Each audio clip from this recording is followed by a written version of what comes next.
Boa. Mas, Jonas, primeiro de tudo aí, valeu por topar, fazer esse papo com o pessoal. A gente está, boa parte do Bet 22, que o Bet está finalizando um ano de seleção com a gente. Também tem o Bernardo, que já deve conhecer um pouco melhor, da Checker, tem o Bruno aí da MUB, que é do Bet mais recente.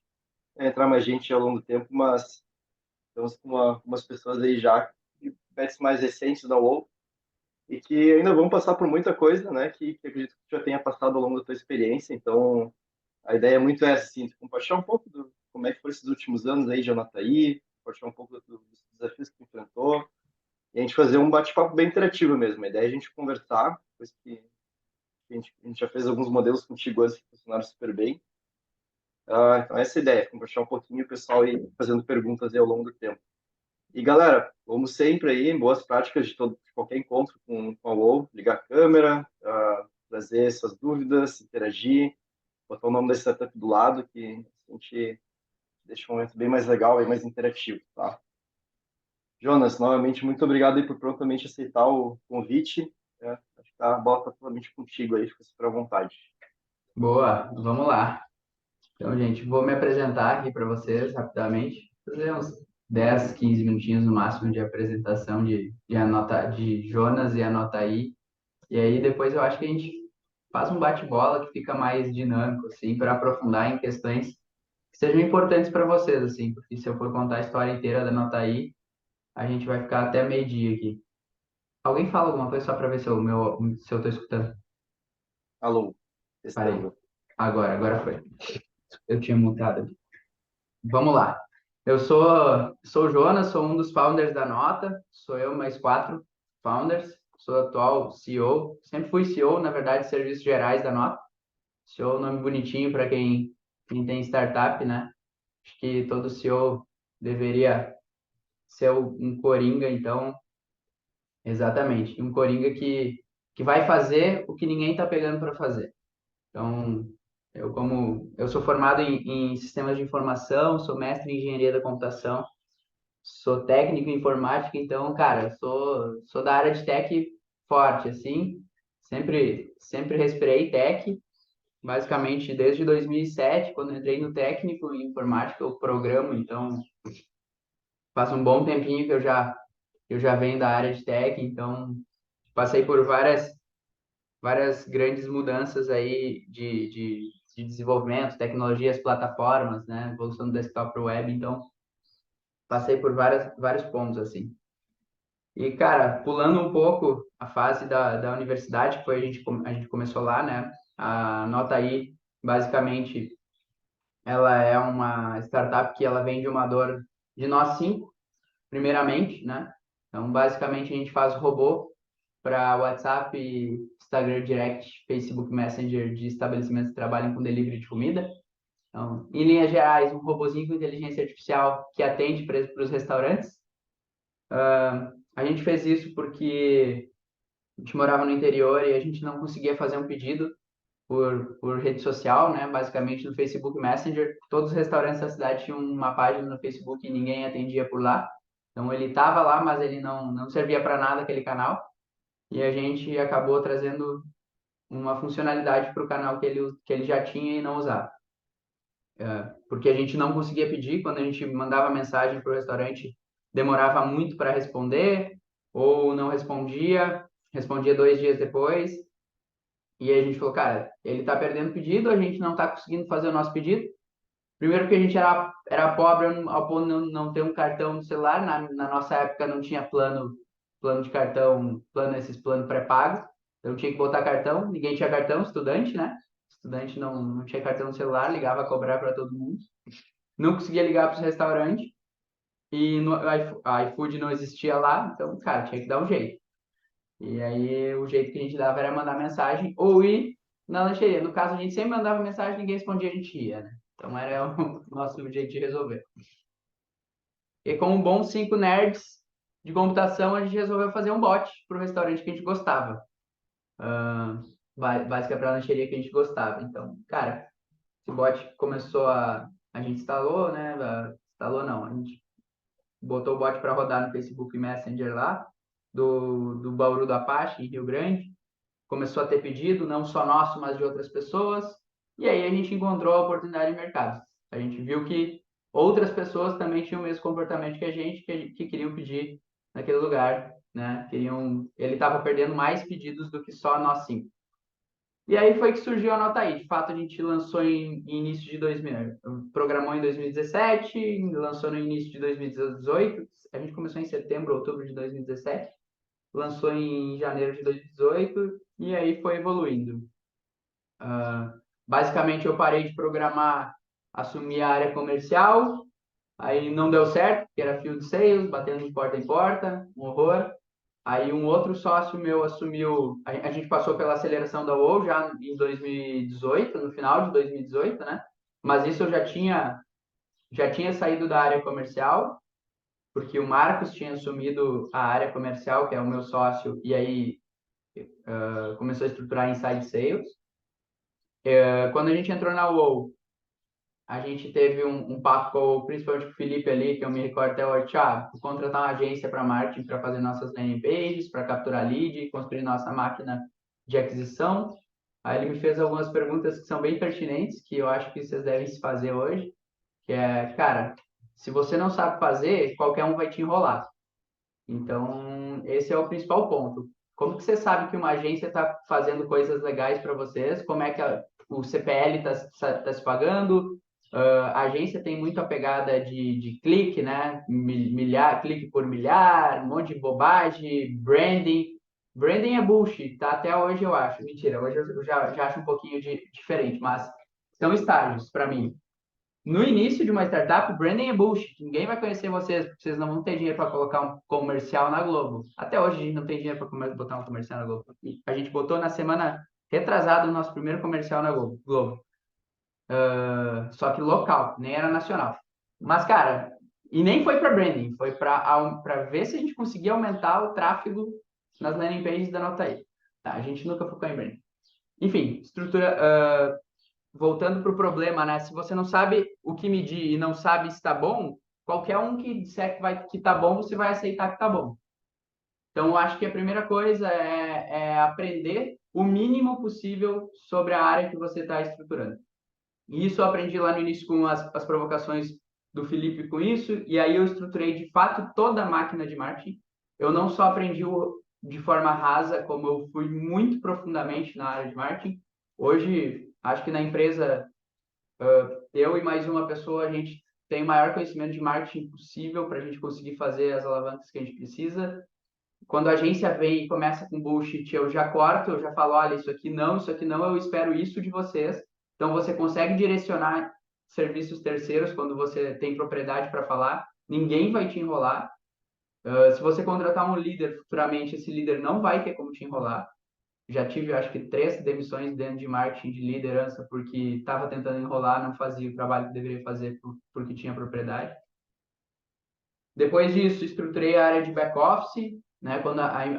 Bom, a Nota aí ela começou nessa pegada de construir a máquina de vendas, inside sales, vamos lá, botando 5 clientes por mês, 10 clientes por mês, depois foi para 15, depois foi para 30, depois foi para 45, depois a gente penou para chegar nos 50, depois chegou nos 60, estourou a pandemia, todo mundo achou que a gente ia quebrar, todo mundo achou que ia quebrar, na verdade, né? Acho que todas as startups acharam que ia quebrar. A gente também achou que ia quebrar, mas para nós foi um movimento contrário, dado que todo restaurante no Brasil foi obrigado a fazer delivery de comida. Então, quando a gente tinha 50% do mercado de restaurantes fazendo delivery de comida, e do nada, a gente teve 100% de mercado querendo fazer delivery de comida. Isso a gente saiu de 50 vendas por mês para 400 vendas por mês, 500 vendas por mês. E a gente teve que penar ali, porque, cara, tu imagina uma startup que tinha 19 pessoas na época, e a gente teve que multiplicar por 10 as coisas. Na entrada de clientes, o nosso onboarding era high touch, era tudo high touch. Nosso esquema de vendas, basicamente, ele era um esquema de vendas de uma venda complexa, né? Você tinha um SDR, você tinha um BDR, você tinha um closer, você tinha um onboarding, você tinha ativação, setup, suporte. Então, tipo, cara, essas 19 pessoas faziam um monte de coisa. E aí, a gente teve que sair de 19 para 70 do nada, assim. Eu tive que contratar muita gente, não tinha RH, tá? Eu era o RH da empresa, eu fazia a folha de cabeça. Então, nesse meio do caminho aí, começou a 20, 25, 30 pessoas. Quando bateu umas 30 pessoas, eu acho que eu fiz um depósito errado. Eu falei, fudeu, tô ficando louco, vou ter que estruturar o back-office. Aí comecei a estruturar o back-office, de fato, chamei um estagiário para me ajudar primeiro. Falei, cara, nós precisamos estruturar back-office com tecnologia, porque se a gente for pegar do mercado, é contador, é RH, não sei o quê, principalmente no interior que a gente morava, ia vir um negócio quadradão, assim. E aí eu falei, cara, a gente precisa estruturar primeiro a ideologia do que a gente quer como back-office, por mais que a gente sabia, estudei um pouco. Falei, cara, a gente precisa estruturar esse negócio com tecnologia e fazer que o processo seja escalável. E a gente foi, cara, atrás de. A gente tinha o nosso próprio sistema de billing, um RP interno, assim, emissão de nota fiscal, que era todo horroroso, funcionava 40% do que deveria. E aí a gente começou a estruturar, né? Pegou um RP que ainda é horroroso, não tem um RP que preste no mercado, mas pelo menos você estrutura da melhor maneira que você consegue. Bom, peguei um RP, peguei um sistema de RS, de recrutamento e seleção. A gente pegou um sistema de folha de pagamento, contratou um BPO para contabilidade fiscal. Até então a gente não tinha contabilidade fiscal, era na raça mesmo.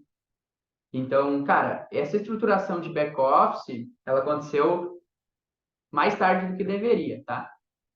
Umas 20 pessoas com a 19, 16 pessoas que a gente tinha lá, acho que já era o momento de ter chamado uma pessoa para o RH, começar a fazer contrato com a galera e tal. Isso não, a gente não teve nenhum problema com isso, tá? Só demorou mais do que deveria. Então, o timing, eu errei o timing para a estruturação de back-office. Jurídico, cara, jurídico, por mais que pareça bullshit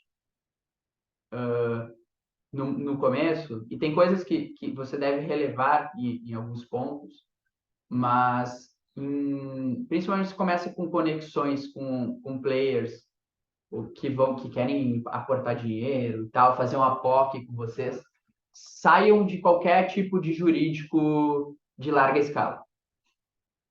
E eu não vou citar nomes aqui de escritórios de larga escala, tá? Mas eu aconselho nomes, tá?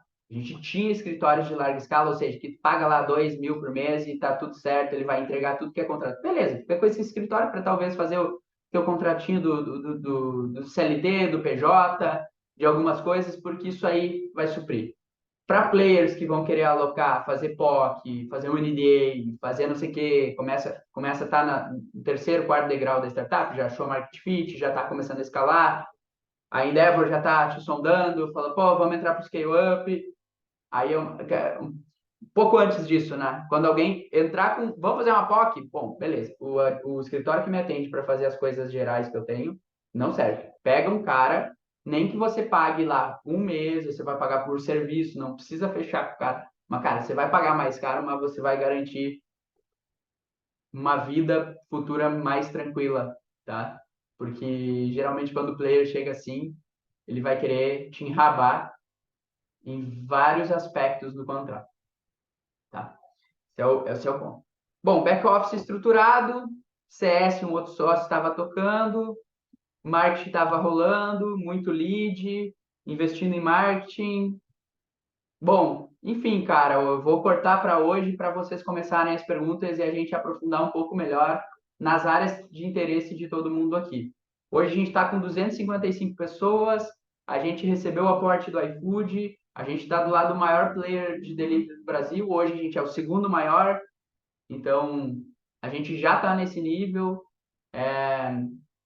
a gente está conseguindo, a gente escalou de um jeito absurdo, e nesse último ano com o iFood, principalmente, a gente saiu de 400, 500 vendas por mês. A gente chegou em 700, na verdade, no final da pandemia. A gente está beirando 4.000 vendas por mês. Então, cara, é tudo e tudo isso não é tranquilo, tá? Tudo isso dói pra caralho, dói muito, se estressa pra cacete, tem que estruturar coisa nova, tem problema com pessoa, tem problema com um monte de coisa e cada etapa eu vou conseguindo ser mais CEO do que outras coisas. Mas durante toda essa jornada eu fui muito mais outras coisas e também CEO do que somente ser CEO. Tá? Hoje eu cuido um pouco de cultura, eu cuido das pessoas-chave, eu conheço quem são as pessoas-chave que não podem sair da empresa, eu converso com todas elas, eu quero saber se elas estão bem, eu quero saber o que elas estão precisando, eu troco, eu provoco, eu falo o que precisa para a Nota-i ser um all-in-one e não só mais um sistema de atendimento, o que precisa para a gente multiplicar por 10 o nosso número de pedidos e melhorar a vida do restaurante. Então, eu sou esse cara hoje, além de também estar no marketing fazendo provocações para crescer, porque é o lugar onde eu mais agrego operacionalmente.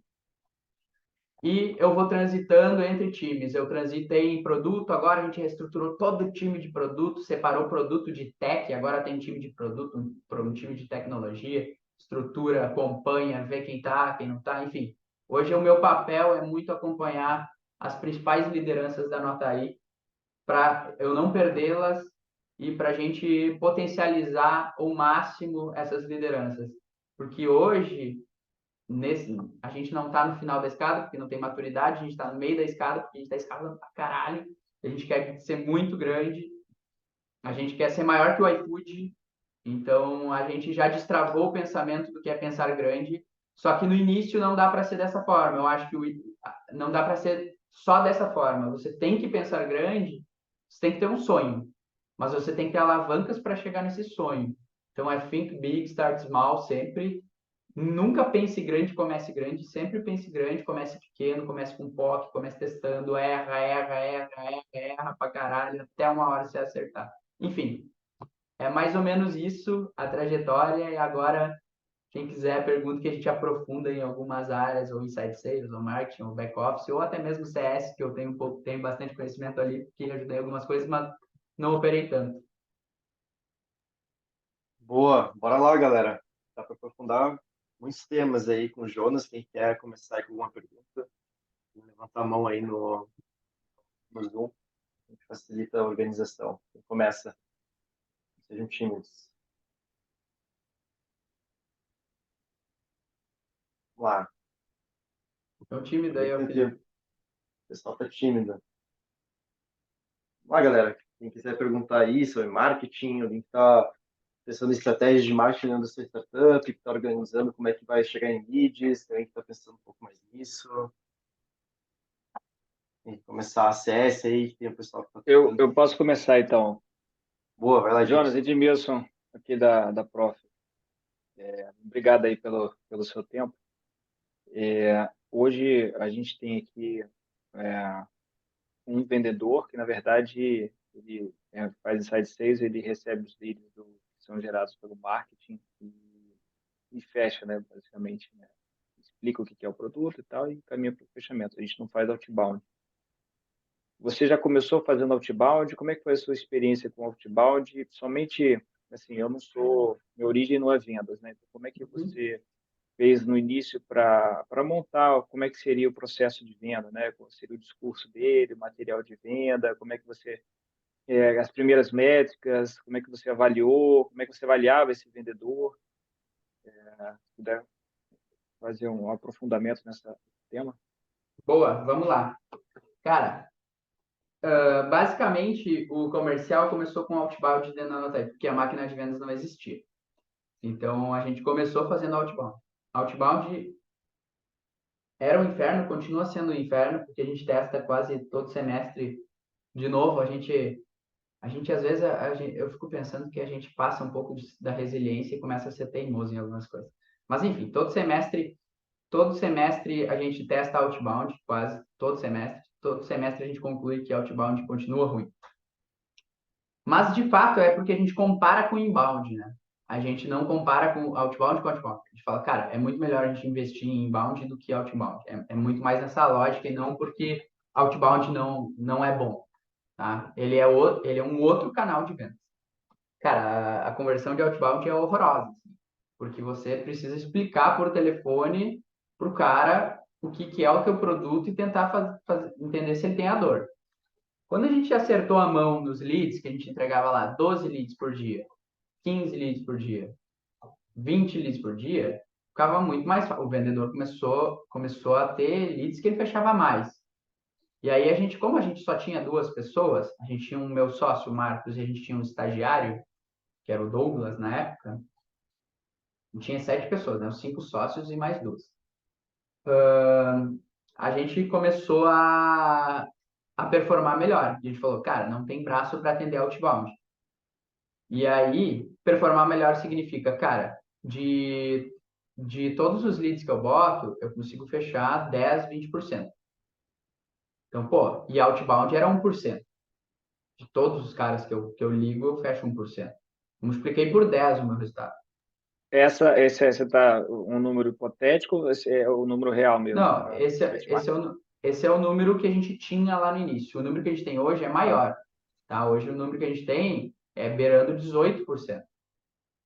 18 a 20%, tá? 18, 15, depende do mês. Tem mês que tem sazonalidade, que é pior, daí bate 12, 11, 12, mas ele transita entre 10 e 20, tá? Durante o ano. Ele tem uma senoide aí, uma curva que não é bem uma senoide, mas enfim. Tem como acertar essas coisas. E aí, quais são os problemas que você vai passar nisso?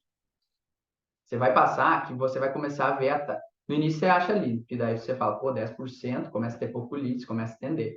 Daqui a pouco, quando começa a acertar a mão na máquina de venda, na máquina de marketing, você começa a entregar muito mais lead que ele consegue atender. Aí você fala, vou contratar, que eu vou estourar de venda. Agora vai voar. Aí você começa a ver que o lead que você está entregando pro comercial começa a ser horroroso. E aí você começa a ter uma queda de vendas, em vez de um aumento. Você contratou, aí você tem mais lead, mas você está vendendo menos. Aí você fala, puta, o que eu fiz de errado? Você começa a analisar o fit, você começa a pensar num processo de SDR, que daí, antes de passar para um vendedor, para filtrar esse cara, ou você começa a filtrar esse cara no próprio formulário, aí você começa a entender estratégias. No nosso caso, como é para delivery, o que a gente acertou a mão? Eu perguntava se o cara tinha computador, eu perguntava se o cara tinha mais de 10 pedidos. Antes era diferente, eu tinha as faixas. Eu tenho de 1 a 10, eu tenho de 10 a 20, de 20 a 30, e eu separava isso. Mas, como agora a gente tem uma equipe grande, eu falo, cara, eu tenho menos de 10 ou mais de 10. Mais de 10 eu ligo para todo mundo e tem computador. Menos de 10 eu não ligo e crio um fluxo automático para esse cara, porque a conversão desse cara é menor.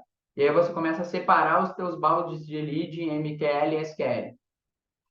MQL é o que você vai tentar jogar para o marketing automatizar, então fluxo de e-mail, fluxo de WhatsApp, fluxo do que tu quiser, sei lá, videodemo, mandar para ele de fato entender o teu produto de uma forma low touch ou tech touch. E aí você tem o SQL onde vai falar, cara, esse cara aqui eu quero que o meu comercial entre em contato porque ele tem uma taxa de conversão melhor. Então você começa a melhorar a volumetria de leads e ter que entregar para o comercial leads mais qualificados. E aí é esse que é o desafio nesse período, tá? Não sei se expliquei tudo que você precisava, se quer saber mais de processo comercial, como é que a gente fazia. se você puder, assim, logo no início, né, quando você montou, assim, como é que você partiu do zero? Você contratou algum tipo de consultoria para montar um processo de venda? Foi no tentativa e erro? Cara, tentativa e erro, do zero. Mesmo papo que eu falei do Felipe. A consultoria podia me enrolar e me entregar o melhor processo comercial que existia. Inclusive, te falar um pouquinho disso, um tempo depois, um ano e pouco depois, a gente contratou uma consultoria que atendia Google, que atendeu o Google, que atendeu não sei o quê, que atendeu o Escambau. Nossa, pagamos o zóio da cara que a gente nem tinha dinheiro para pagar aquilo. Falou, não, vamos contratar porque é bom. Não deu resultado nenhum. O negócio, cara, o ponto principal aqui, não tem bala de prata, tá, gente? Não tem, não existe. Uma coisa que eu aprendi nos 5 anos de startup, não existe. Não existe uma consultoria foda que vai te entregar um resultado.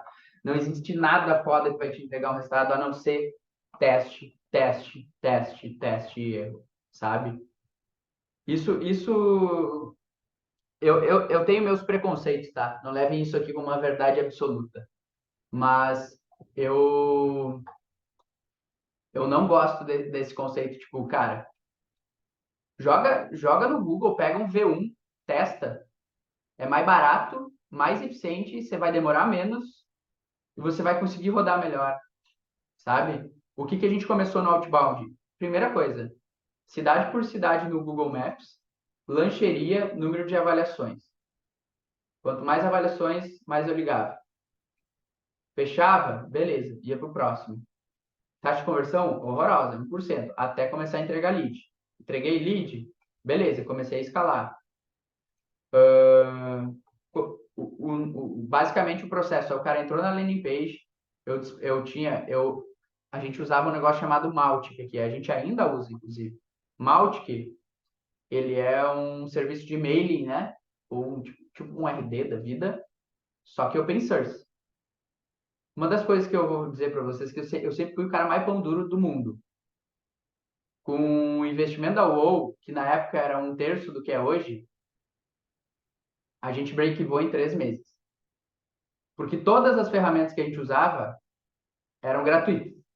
Gratuitas. Ou a gente fazia ser gratuito, porque a gente pegava um open source e subia num server. Óbvio, né, que a gente tinha uma veia de tech. E aí isso não se aplica para vários casos. Mas, cara, tentem ao máximo possível fazer os MVPs de vocês com o menor custo.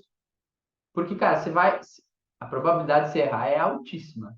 Tipo, que você vai errar 10 vezes até acertar o mínimo no processo. E aí você vai pagar, sei lá, 2, 3 meses à toa alguma coisa, sabe? Então, no processo de outbound era muito simples. Era Google Maps, lista, liga. Atendeu? Tenta fechar. Próximo.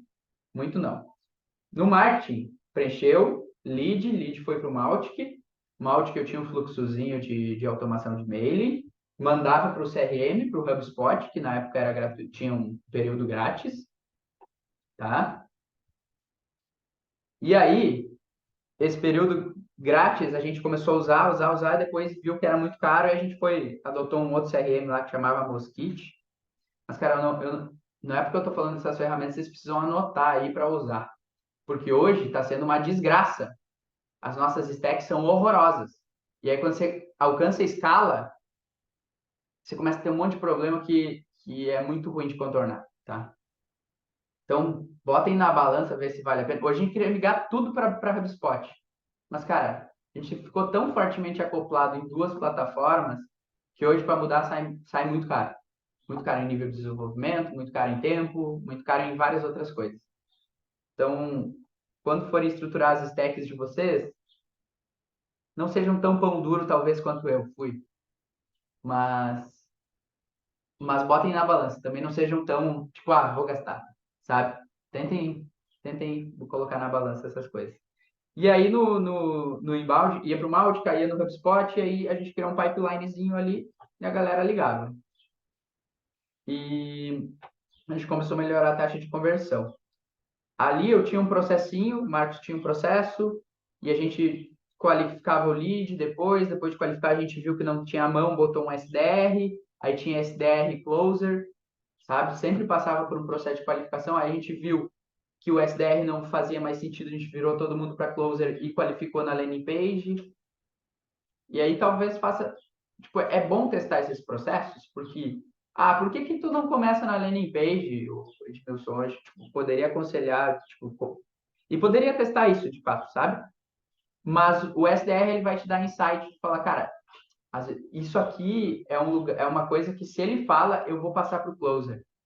E aí tu começa a conversar com o cara, fala, pô, isso aqui faz sentido, consigo automatizar esse negócio, aí tu tira da cabeça dos caras um negócio que ele tem, que ele criou, e automatiza, que foi o que a gente fez com o formulário, entendeu? Eu acho que é muito bom testar com o humano em pouca escala, e depois, quando você acerta a mão, você automatiza. Foi muito o que a gente fez na nota I sempre, tá? Sempre caía no Malt, que ia pro HubSpot, depois foi pro Pipefy primeiro, depois pro HubSpot, depois pro Mosquit, que a gente escolheu. E no meio do caminho, a gente tentou implantar um outro CRM, chamava Tiger, que era open source, horroroso. Então, ser pão duro, às vezes, custa tempo, e tempo te tira teste. Então, por isso que eu falo, coloca na balança. E, cara, e aí passou por esses processos e fazer o closer, no final, o SDR fazia o filtro, o closer, ele fazia demonstração online. Eu não sei como é que é a tua venda aí na Proofer, Edmilson, ela é uma venda complexa, passa por tudo isso, ou é uma venda mais automatizada? Eu diria que é médio complexo, não é muito complexo, não. É médio. Mas os leads são gerados hoje praticamente todos via inbound, Uhum. conteúdo orgânico, né? Via orgânico. A gente impulsiona e aí, quando tem levantado de mão, o vendedor marca reunião para apresentar com mais detalhe e encaminha para venda. Boa. É um processo semelhante ao nosso. Então, só que o de vocês é mais saudável até porque é orgânico. Se você acertar a mão em SEO melhor, você não tem tanto gasto. A gente sempre viveu de performance, né? De ads. E, cara, até hoje a gente vive de ads. A gente acertou tanto a mão em ads que a gente escala muito. A gente tem muito controle do nosso CPL, muito controle das alavancas. Eu acho que pode ser uma alavanca para vocês, dependendo do nicho de mercado, faz sentido. Alguma Boa. outra coisa que eu não respondi, talvez, Edinho? Não, acho que foi legal. Obrigado. Valeu. E mais aí, galera, o pessoal aí que está construindo estrutura de CS nas startups, tem algumas aí que estão fazendo isso, acho que tem boas dúvidas para tirar também. O pessoal da MUD aí, por exemplo, que está montando, se quiser fazer uma pergunta nesse sentido, acho que é um tema legal para a gente abordar.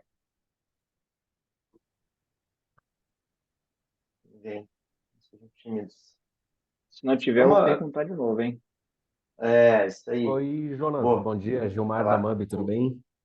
Hoje, Pá, tudo bom? Cara, deixa eu compartilhar. Você comentou alguma coisinha lá sobre também uma veia de CS aí. Cara, a gente é uma plataforma SaaS B2B para gestão de workflows. E a gente atua focado principalmente em médias e grandes empresas. O nosso foco ele é high touch, ele é bastante consultivo, tá?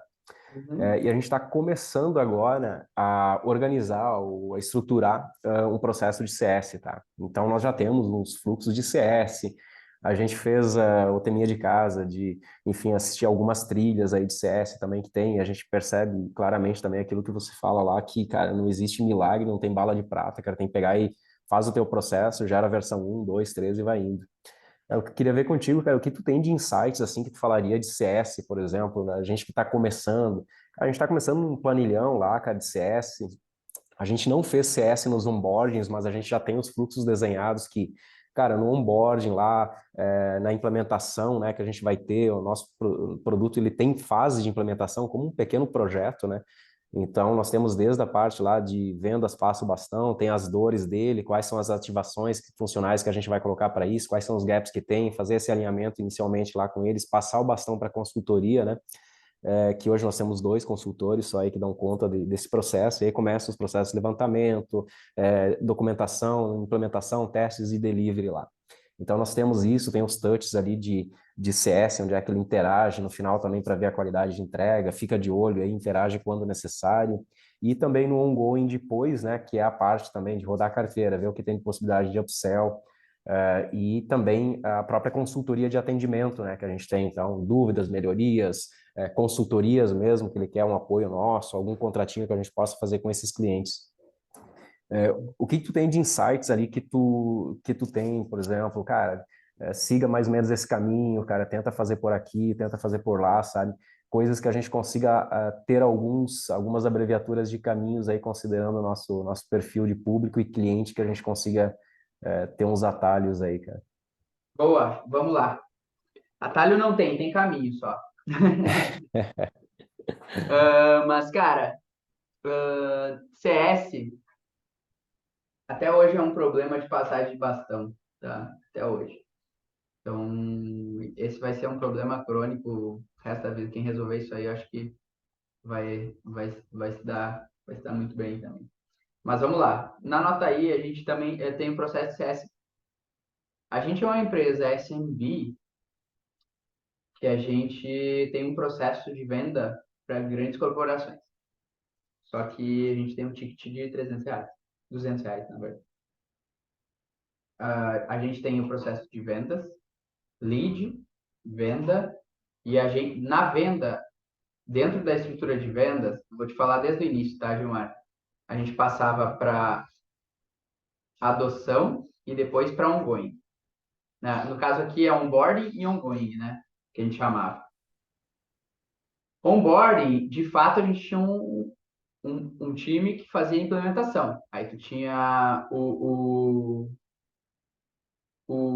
cara que fazia implantação, você tinha um cara que fazia a adoção, e você tinha um cara lá no ongoing que cuidava da retenção desses caras. Nesse processo, o que que a gente via, tá? É muito pouca métrica, porque ele acabava saindo do CRM, saindo do CRM, não tinha outro pipeline lá, e a gente estruturou uns pipelines específicos para CS dentro do CRM, para a gente poder medir quantos projetos que ele estava tocando, o que que ele estava fazendo, tá? Um grande ponto que a gente vai testar agora nos próximos tempos, o Gilmar, e que eu acredito que seja muito, muito bom, e serve também para o Edmilson ali. Venda hoje é muito difícil fazer venda por ligação. Venda por WhatsApp, tá? Venda por WhatsApp, contato com o cara por WhatsApp, é assim que tem que ter ligação? Tem. Muito melhor, inclusive, quando atende, porque a conversão é muito melhor. Mas o WhatsApp é essencial. E na passagem de bastão, se você tiver algo centralizado, mais centralizado, você consegue ir transferindo para os agentes que precisa, né? Transferir. Ó, terminei a venda. Cara, se você terminou a venda, você tem que passar direto para o cara de adoção. No nosso caso, hoje, a gente estruturou um pouco diferente. A gente tirou o, o ongoing, o onboarding, desculpa. A gente explodiu o onboarding. Botou em um time de ativação, que foi lá para dentro do time comercial. Por quê? Porque a gente tinha esse gap de passagem de bastão. Então, a gente tem um time de ativação que foi para o time comercial, que o próprio comercial já passa, então está tá no mesmo guarda-chuva de gestão. Então, o gestor pode cobrar melhor, pode ter um contato melhor. Então, foi lá. A ativação, que é essencial para o cliente, pagou, cara, o cliente quer sair usando. Então, cara, já vou agendar a reunião ou já vou fazer a ativação para ele, vou fazer um acesso remoto, vou instalar, vou mostrar como é que funciona e, se puder, sair rodando no dia. Nosso processo de ativação ele vai até 5 pedidos, ou seja, ele precisa ter instalado, configurado, botado horário de atendimento, regiões de atendimento, de aba 4, não sei o quê, e ele precisa estar pronto para operar. Quando ele bate 5 pedidos, ele vai para o time de adoção, que ele vai olhar tempo online, se ele está abrindo a ferramenta, se ele está engajando com a ferramenta, se ele está usando, quais são os eventos. E aí eu tenho um ponto aqui de produto, tá? Que é muito importante, que a gente virou a chave da nota I há 1 ano. Cara, produto tem que ter North Star. Produto não é só tecnologia. Produto, quando se faz um produto ou subprodutos dentro do seu produto, eu estou falando de telas, tá? Tela. Qualquer tela que tenha dentro do teu produto precisa ser mensurável. Por que que ela existe? Qual é a métrica de sucesso? Isso não vai dar insumo só para ti, como founder, se eu olhar para cara, isso faz sentido, até a galera tá usando, muito a nível de dados de produto, mas também para a galera de CS. Quando você vai para adoção, eu preciso saber se ele está engajado, o que ele está usando, se ele está usando a tela, quais telas que ele está usando, por que que ele não está usando outras, por que que ele está com tempo online menor do que ele deveria. Começa a fazer a correlação de dados, né? Tempo online. Quanto mais tempo online ele fica, menor meu churn. Então, eu vou trabalhar tempo online. Não, tempo online não tem relação nenhuma com churn. Beleza. Qual é o outro indicador? Uma hora você vai achar. Então, produto com North Star. Eu separei a ativação justamente para a passagem de bastão, porque lá dentro o vendedor vende, ele já tem tá lá no Slack, ou no caso a gente usava Discord antes, né? Já entra na sala, fechei, pode pegar esse cara aqui, já liga. Já liga pro cara, o vendedor terminou de ligar, já ligou o outro, ou já passou o contato, já chamou no WhatsApp, meio que centralizado nosso WhatsApp hoje, por isso que centralizado eu acho que seria muito melhor. Você fechou a venda ali, opa, beleza, agora eu vou te transferir pro fulano, pum, fulano vai atender, em ativação. Ativação lá para adoção. Terminamos a ativação, gente. Parabéns aí, ativamos, tá tudo certinho. Agora esse cara vai te acompanhar para performar o seu sistema. Beleza, o cara de adoção, a gente tem até 100 pedidos em adoção. Por que que a gente tem até 100 pedidos em adoção? Justamente porque eu falei de data. Eu sei que se o meu cliente no primeiro mês tiver mais que 100 pedidos, a minha taxa de retenção desse cara é muito maior. Então, você vai definir os North Star de cada etapa do seu processo.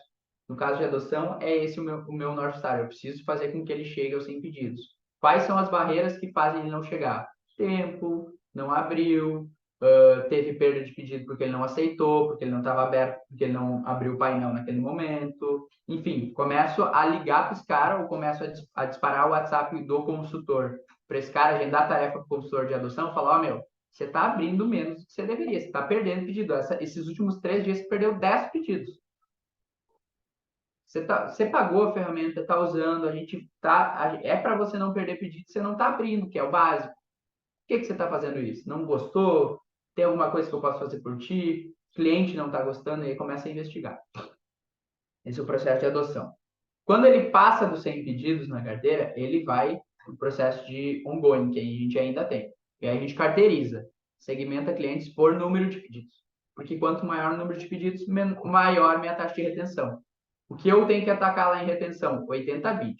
E para todos os processos serve 80-20, tá? Esse cara lá em ongoing, ele vai pegar os clientes que têm o maior número de pedidos, ele não pode deixar ele sair.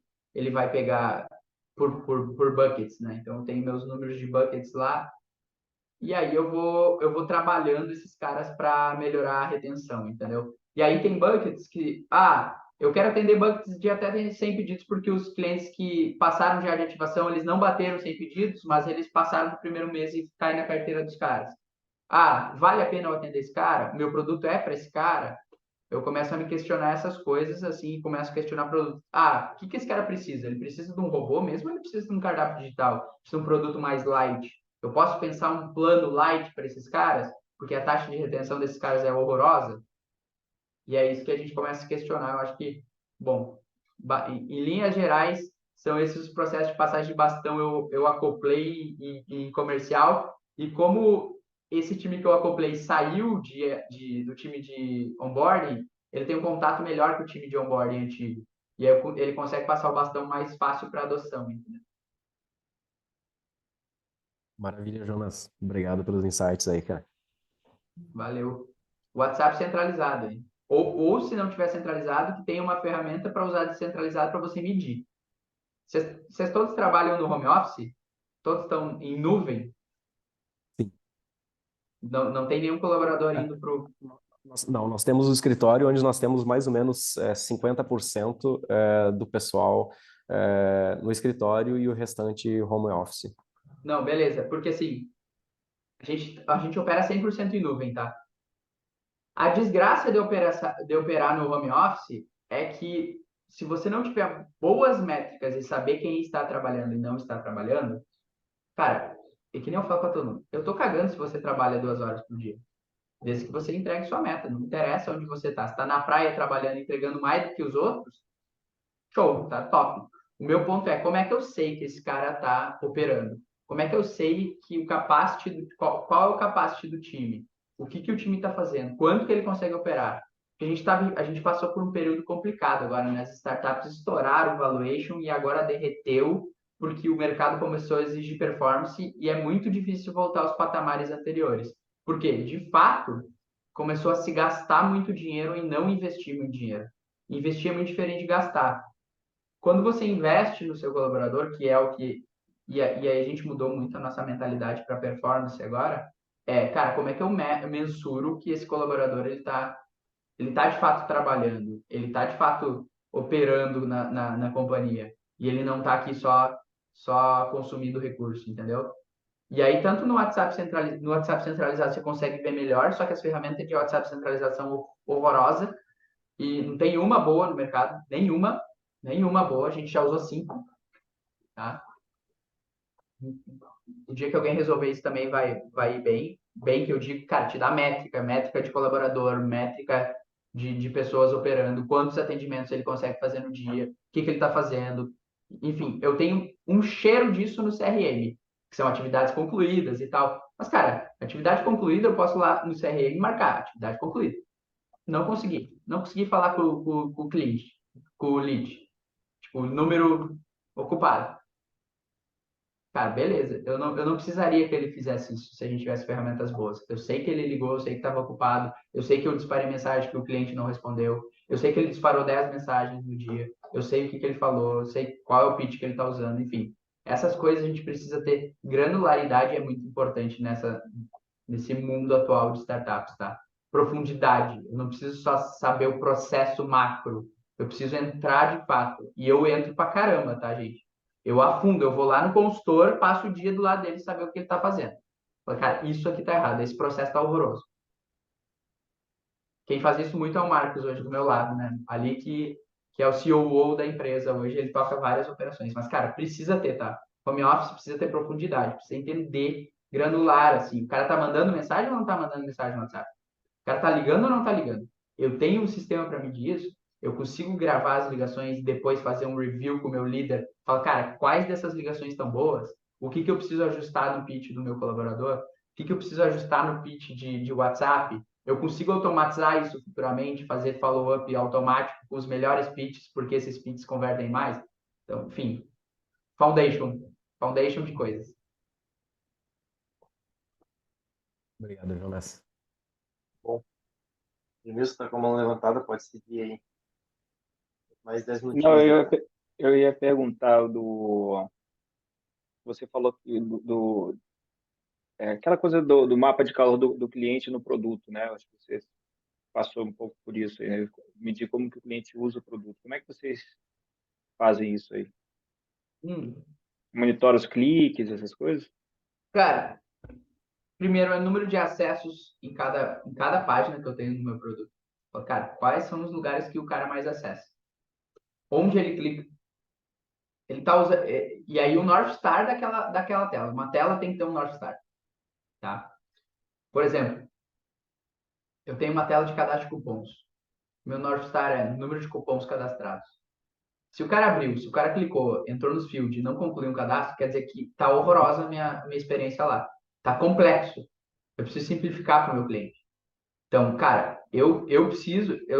Hoje eu sei que cupom de desconto é uma alavanca de crescimento para o restaurante. Cupom de desconto para primeiro pedido.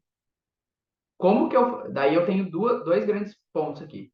Como que eu dou a visão para o cliente final do restaurante, que tem cupom e que ele consegue pedir, que é o primeiro pedido, como é que eu incentivo ele, que daí eu consigo gerar pedido para o restaurante. E o principal, como que eu faço o restaurante aderir isso? Falar que é bom. E aí, quando eu crio uma tela de cadastro de cupom, o objetivo dessa tela é cadastrar um cupom. Se eu tenho muita gente entrando e pouca gente cadastrando, quer dizer que ela está horrorosa. E eu começo a questionar. Começo a pegar essas métricas e falar para a liderança de produto. Gente, tem telas aqui que tem um número gigantesco de acesso e não está cumprindo o papel dela. Vamos fazer um research para saber se são curiosos, não são curiosos? E aí, a tela de reporte. Cara, a tela de reporte, eu meço o tempo de carregamento do reporte. Porque se o reporte não carregou antes dele fechar, a tela não cumpriu o objetivo. Eu preciso dar insight para o restaurante. No momento que eu abro a tela de reporte, o reporte não carregou e ele saiu, a tela não teve nenhum objetivo. Então, eu tenho problema de performance de carregamento. E aí eu começo a questionar a galera de produto. E aí, todas as telas, elas devem ter uma métrica de sucesso. Não só tela, mas todos os projetos, tudo tem que ter métrica de sucesso. Teve um pedaço da nota aí que a gente começou a implantar o OKR. E aí, cara, a gente ficou viciado em ter métrica de sucesso para qualquer coisa. E isso é sensacional, porque, cara, você consegue descontinuar coisas do teu produto que não estão servindo para nada e tá dando manutenção. E tu poderia estar fazendo outras coisas. Poderia estar fazendo coisas legais, poderia estar fazendo coisas que de fato mexem os ponteiros para os teus clientes e que vai melhorar a retenção e que vai melhorar N coisas. Mas não, tu tá lá com aquela tela de manutenção que ninguém acessa ou que não está cumprindo o objetivo dela. É basicamente isso. Bom, pessoal, temos mais 7 minutos. Se tiver uma pergunta, tem uma perguntinha aqui, mas tem à vontade aí para perguntar para o Jonas. Se não, Jonas, acho que uma coisa legal que eu queria te perguntar é, ao longo dos anos aí que você esteve como acelerado da UOL, como é que tu usou assim a rede da UOL, como é que tu usou a comunidade da UOL, como é que tu usou a teu favor e fica estudar aí para o pessoal que está ainda sendo acelerado. Comentários sobre isso? Muito bom, cara. Assim, desde o início, né, com as provocações para o Felipe fez a provocação lá em Pelotas, que a gente era de Rio Grande, a gente foi para Pelotas a conhecer o pessoal da Dona Made, conheci o pessoal da Faz Consulta, se eu não me engano. E, e aí, cara, a gente se conectou com essa galera e aí a galera da Dona Made já fazia um marketing muito legal com o Kellerson. Inclusive o Kellerson tá na Atlas hoje. Ele é, ele é diretor de produto lá, inclusive. O cara era muito bom em growth, assim. Cara, eu colei no Kellerson. Por quê? Porque eu não sabia nada de marketing, eu precisava entender de marketing. Falei, beleza, como é que o que eu vou fazer? Vou comprar um curso, vou aprender online, vou aprender com o cara que está aqui do lado. Cara, eu falei, cara, você quer me mentorar? Você topa me mentorar para marketing?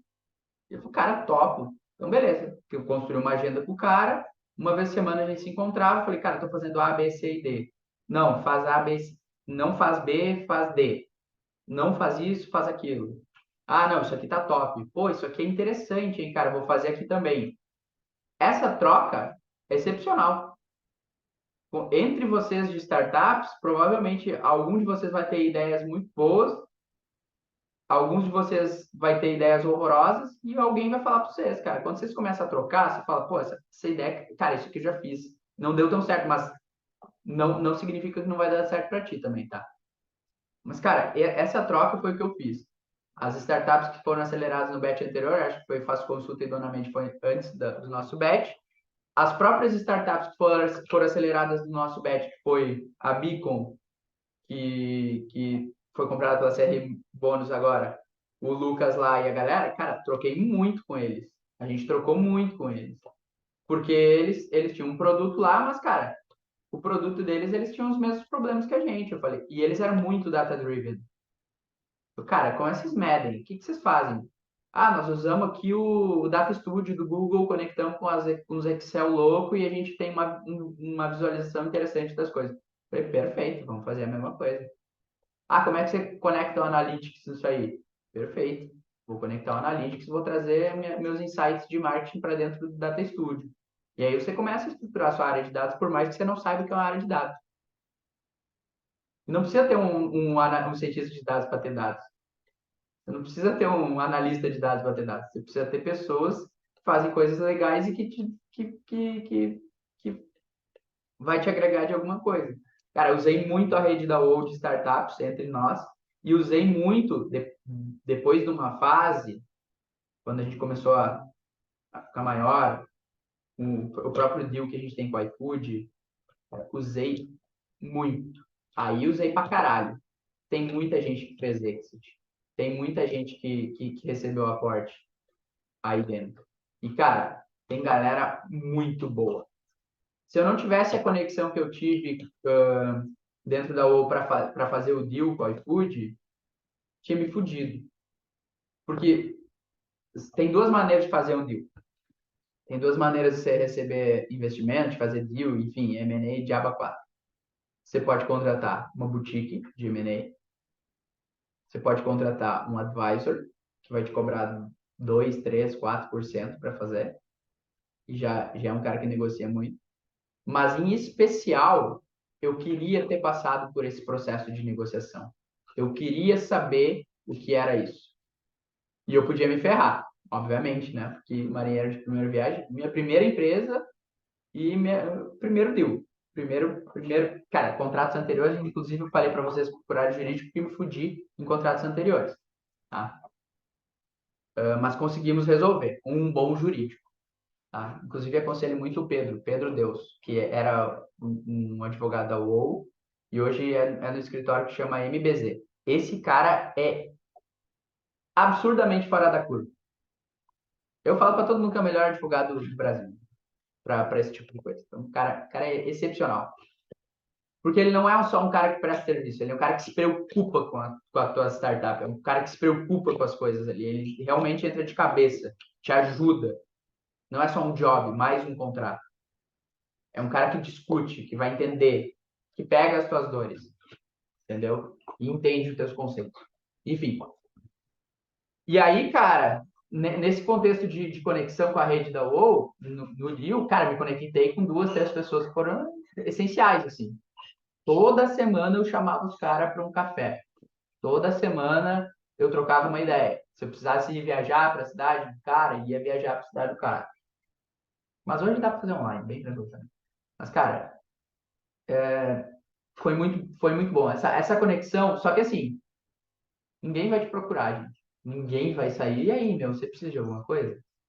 Como empreendedor, você precisa ser proativo, você precisa entender o seu momento, você precisa caçar as coisas. Ah, tô com esse problema, eu vou resolver sozinho. Quero ter uma galera aí para poder te ajudar. Tem uma galera para você trocar ideia. Se você não, você só não faz o que você não quer. Então esse é o ponto da OU. A OU está aberta para isso, mas precisa ter proatividade, precisa ser de vocês. Não vai vir do Jonas, não vai vir do André, não vai vir do Felipe, dos dois Filipes, entendeu? Até dos Filipes vem muita coisa, vem muita provocação. O Felipe, inclusive, falava para mim que nós não fazia sentido ter a nota aí, porque tinha iFood. Olha as ideias do Felipe, né? É, muito bom, cara, muito bom. Acho que essas dicas são bem importantes, assim, nesse sentido, porque é muito o que a gente está tentando fazer aqui, inclusive, né? Gerar essa interação entre founders. A gente fala muito aqui dentro da WoW que, bom, a gente tem uma comunidade super grande de investidores, mas a gente tem uma comunidade muito grande de empreendedores, né? Já passaram pelo que vocês vão passar. Então, essas conexões agregam muito, assim, para vocês. Então, sejam proativos nesse sentido. Cara, quero conversar com alguém que já passou por esse processo de marketing que eu estou passando aqui. Vamos conectar com algum empreendedor que já fez isso. Tem um monte aqui que já passou e que consegue ajudar. Então, muito boas essas dicas, acho que faz total sentido. Essa é muita ideia que a gente quer passar aqui nesses encontros. A gente pretende fazer esse encontro a cada 4 meses, então a cada 4 meses vocês vão ter pelo menos uma forma de se juntarem em um lugar só para conversar com essa galera, mas sejam proativos e nos busquem quando tiverem alguma dúvida mais operacional, sobre estratégia. A gente conecta com alguém que já passou por o que vocês estão passando. Essa é a força da comunidade da WoW. Tá? Jonas, últimas considerações aí para a gente fechar. Se quiser comentar alguma última coisa, fica super à vontade. Já é só te agradecer aí, que foi uma puta de uma mentoria aí para a galera, foi muito foda. Uma hora de muito conteúdo aí, muita agregação de valor. Boa, cara, só agradecer vocês aí pelo convite também.